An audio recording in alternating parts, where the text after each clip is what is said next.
পড়ার বিষয় পক্ষ থেকে বলছি, তোমরা যারা কলকাতা বিশ্ববিদ্যালয়ে পড়ছো এবং এডুকেশন অনার্স সেকেন্ড ইয়ার, তাদের জন্য আমরা পড়ার বিষয় পক্ষ থেকে 2024 সালে যে সেকেন্ড সেমিস্টারে এডুকেশন এসিসি 2 পেপারটা থাকে, তার আমরা 2024 সালে প্রশ্ন নিয়ে এসেছি।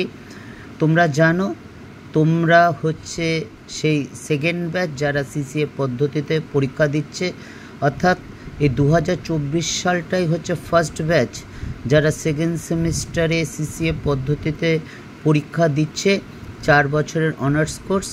তা যাই হোক, 2024 সালের এডুকেশন অনার্স এসইসি 2 পেপারটা, অর্থাৎ অ্যাকসেপ্ট অফ ডোমেস্টিক সিটিজেনশিপ,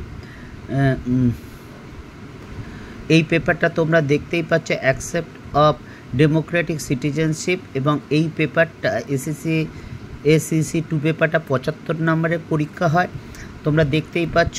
তা একের দাগেরটা দেখো, 10 নম্বরে 4টে প্রশ্ন থাকে, দেখতেই পাচ্ছ। তোমাদের 3টে প্রশ্ন লিখতে হয়। 10 নম্বর মানে ডাইরেক্ট 10 নম্বর থাকে না, 3 যোগ 7 বা 6 যোগ 4 বা 5 যোগ 5, এরকম বিভিন্নভাবে থাকতে পারে। যাই হোক, অর্থাৎ 10 নম্বরে 4টে প্রশ্ন থাকবে, তোমায় 3টে প্রশ্ন লিখতে হবে, অর্থাৎ 30 নাম্বার। এরপর 2 দাগেরটা দেখো, যে 5 নম্বরে 6টা প্রশ্ন থাকবে, দেখতেই পাচ্ছ। তোমাদের 5টা প্রশ্ন লিখতে হবে, অর্থাৎ 25 নাম্বার, অর্থাৎ 30 যোগ 35 যোগ 55 নাম্বার। এইবার 3 দাগেরটা 2 নম্বরে 10টা লিখতে হবে, অর্থাৎ 20টা। এইটা কিন্তু খুব গুরুত্বপূর্ণ, এই পেপার, এই 2 নম্বরেরগুলো, অর্থাৎ 2 নম্বরে 10টা, অর্থাৎ 20 নাম্বারটা তোমাদের কাছে খুবই গুরুত্বপূর্ণ। এগুলো অবশ্যই ভালো করে পড়বে, এবং আমরা পড়ার বিষয় পক্ষ থেকে তোমাদের সাজেশনে দিয়ে দিচ্ছি, এবং সেইগুলো কিন্তু অবশ্যই বুঝে পড়বে। তোমাদের second semester form fill up হয়ে গেছে, তবে পুজোর পরে নভেম্বরের আগে হয়তো পরীক্ষা হবে না। তা যাই হোক, কলকাতা বিশ্ববিদ্যালয়ের পক্ষ থেকে জানালে আমরা সাথে সাথে তোমাদের জানিয়ে দেব।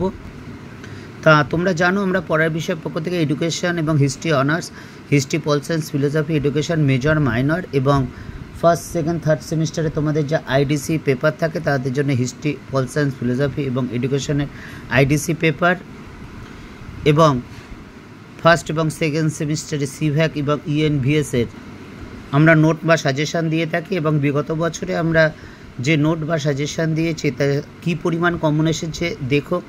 যদি দেখে মনে হয় বিশ্বাসযোগ্য, তাহলে চ্যানেলটি লাইক করে সাবস্ক্রাইব করে বেল আইকন টিপে রেখো, কারণ তোমাদের সর্বরকম সাহায্য ছাড়া কিন্তু আমরা এগিয়ে যেতে পারবো না। পড়ার বিষয়ের পক্ষ থেকে এতটুকুই, অগ্রিম শুভেচ্ছা রইল তোমাদের সকলের জন্য।